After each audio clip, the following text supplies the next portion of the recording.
दोस्तों Chandigarh smart city के अंतर्गत यहाँ पे हर बात का जो बड़ी बारीकी से ख्याल रखा जाता है। जैसे कि अब बात कर लें पॉल्यूशन कंट्रोल को लेकर, जो चंडीगढ़ पॉल्यूशन कंट्रोल कमेटी है उनकी तरफ से नगर निगम को, रेलवे डिपार्टमेंट को, अन्य सहित कई और डिपार्टमेंट को नोटिस जारी किया गया है।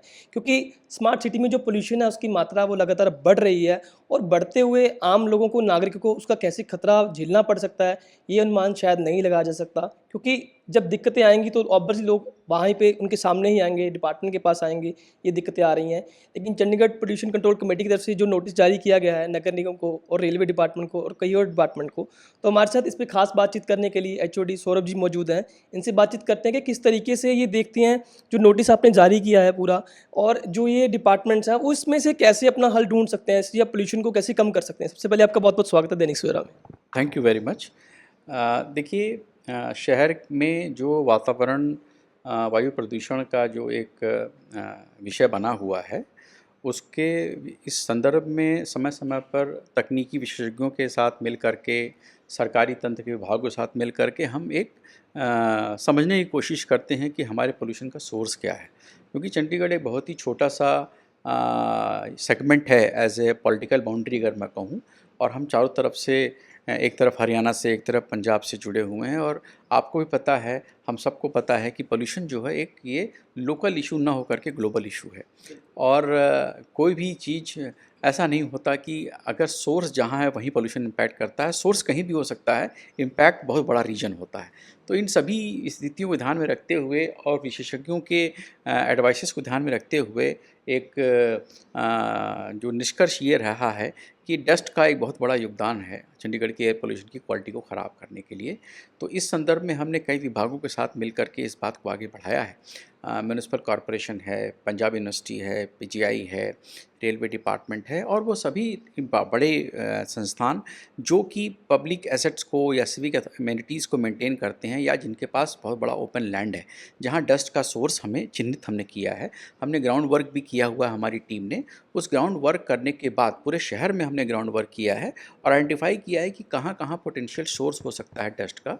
उन सभी सोर्सों को आइडेंटिफाई करने के बाद थॉटफुल तरीके से हमने जो भी साइट स्पेसिफिक एजेंसीज़ हैं उनको हमने एक कम्युनिकेशन भेजा है एयर एक्ट में कि कृपया आप इस पे अपने विचार हमें शेयर करें कि, और हमारे हिसाब से ये कार्रवाई करें। जैसे कि अगर किसी का मीडियन है, सड़क का किनारा है, तो उसमें उसको उपयुक्त तरह की वेजिटेशन लगाएं, चाहे कोई भी वेजिटेशन हो, ग्रास लगाएं, श्रब लगाएं, हर्ब्स लगाएं, कोई भी कुछ भी लगाएं।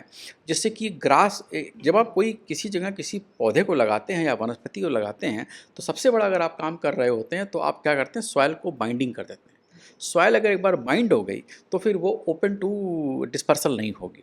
तो आपका प्रॉब्लम एट सोर्स पर ही जो है वो मिटिगेट हो गया।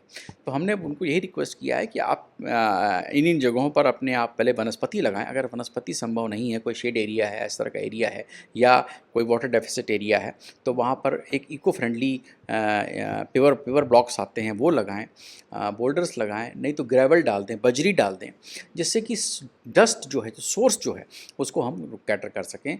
सड़कों पे आपने देखा होगा कि बहुत डस्ट देखने को मिलती है, मीडियंस के किनारे डस्ट देखने को मिलती है। तो हमने एमसी को और इंजीनियरिंग डिपार्टमेंट को ये रिक्वेस्ट किया है कि आप सड़कों को साफ़ करने का, जल से साफ़ करने का कुछ प्रावधान रखें, टर्शरी जल का उपयोग करें जहाँ जहाँ संभव हो सके। उसके अलावा आप ये कोशिश करें कि कुछ वैक्यूम से हम डस्ट को सक कर सकें, जिससे कि जितना ज़्यादा, देखिए ये ओपन ट्रेजरी है, ओपन ज्यूरिसडिक्शन काफ़ी ओपन है, तो उसमें निश्चित रूप से काफ़ी बाध्यताएं और लिमिटेशंस भी होंगी। मैं इस बात का अप्रिशिएट करता हूं। लेकिन जहां सोर्स हॉटस्पॉट के रूप में है या जहां संभव हो सके, वहां पर करने से निश्चित रूप से हमें इसका लाभ देखने को मिलेगा। इस संदर्भ में हमने सभी को लिखा है, और मैं सभी संस्थाओं से इस बात का आह्वान भी करता हूं कि वो बढ़ चढ़कर इसमें अपना योगदान दें, जिससे कि जो पूरे शहर की जो वायु प्रदूषण की स्थिति है, ख़ास तौर से जो डस्ट को लेके जो इशू हो रहा है, डस्ट का जो सोर्स है, उसको हम मिटिगेट कर पाएँ और एक क्लीन एयर अपने शहरवासियों को हम दे पाएँ।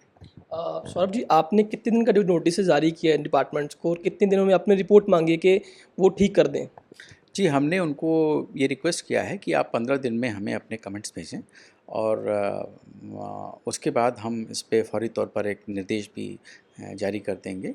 और फिर उसके अनुपालन के लिए, उसके क्रियान्वयन के लिए हम उनसे उसकी मॉनिटरिंग करेंगे और देखेंगे कि जो पूरे शहर में आवश्यक कार्रवाई है डस्ट को मिटिगेट करने की, उसको संबंधित विभाग के द्वारा किया जाए। ये जो आपने बातें बताई कि इस तरीके से डिपार्टमेंट्स इसमें इन्वॉल्व हो सकते हैं, डस्ट को कम कर सकते हैं, लेकिन जो डस्ट का मतलब वायु प्रदूषण होना है, वो केवल डिपार्टमेंट्स की ठीक है ड्यूटी बनती है उसको कंट्रोल करना, उनके अहम रोल आता है, लेकिन जो आम नागरिक है उनमें उनका बहुत योगदान होता है इस चीज़ों में। आम नागरिक किस तरीके से अपने आप को समाज में रहते हुए, क्योंकि आप इसका थोड़ा मुझे आंकड़ा भी बताइएगा कि वायु प्रदूषित होती है तो आम इंसान की सेहत पे कितना प्रभाव पड़ सकता है, कौन सी बीमारियां उनको लग सकती हैं? देखिए अल्टीमेटली तो अगर कोई प्रभावित होता है तो हम आम इंसान ही हैं, शहरवासी हैं, जो भी है। हर वर्ग और हर आयु और हर एज क्लास के लोग उससे प्रभावित होते हैं। जहाँ तक हम सबको पता है कि वायु प्रदूषण जहाँ होगा वहाँ एलर्जी जो जिनको कि पॉलन एलर्जी होगी या डस्ट एलर्जी होगी, वो बेचारे उस तरह के जो लोग हैं, जो हमारे साथी हैं, उनको मुश्किलात होंगी। पल्मोनरी रिलेटेड काफ़ी डिजीज़ होती हैं, लंग्स रिलेटेड काफ़ी मुश्किलात होती हैं और इसके अलावा और भी काफ़ी आई से रिलेटेड भी दिक्कतें हो सकती हैं। बहुत सी चीज़ें हैं जो देखने को मिलती हैं, जो पॉल्यूशन से रिलेटेड हमको दिक्कत हो सकती हैं। जहाँ तक शहरवासियों के योगदान का विषय है, बूँद-बूँद से ही सागर भरता है।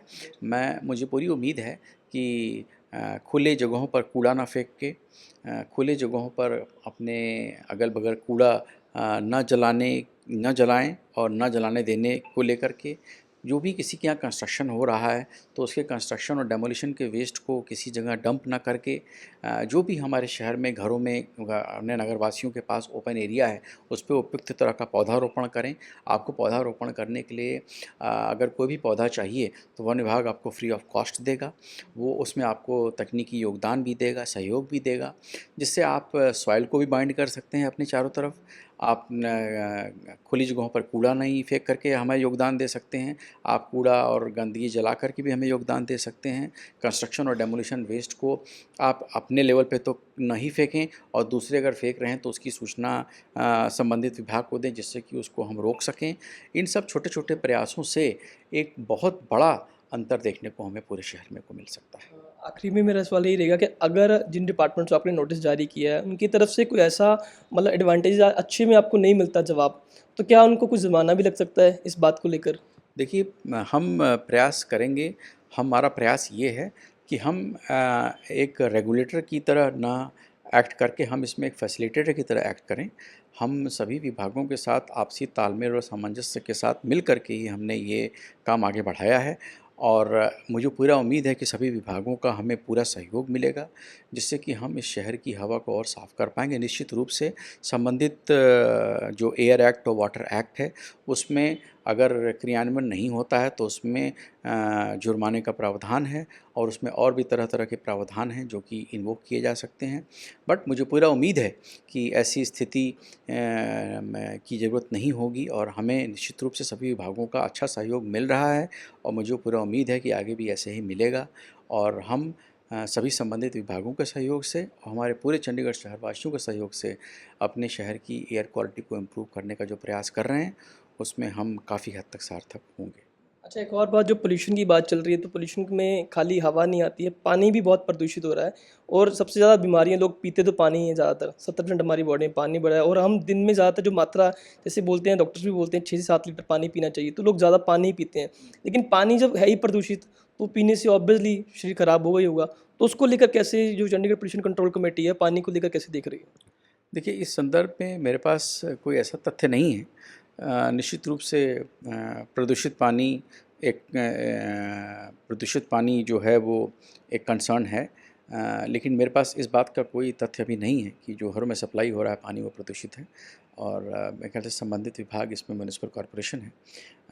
जहाँ तक सीपीसीसी का सवाल है, हम जितने चोज़ हैं, जो हमारे वाटर बॉडीज़ हैं, उसमें हम वाटर क्वालिटी की मॉनिटरिंग करते हैं और हमारे पास जितने भी तालाब हैं और जितने भी हमारे पास शोज़ हैं, उनके आंकड़ों के हिसाब से हमारी जो वाटर क्वालिटी है, वो हमारे मापदंडों के हिसाब से है और कोई ऐसी साइट नहीं है जहाँ पर कि हमें बहुत ज़्यादा अलार्म रेज़ करने की आवश्यकता है।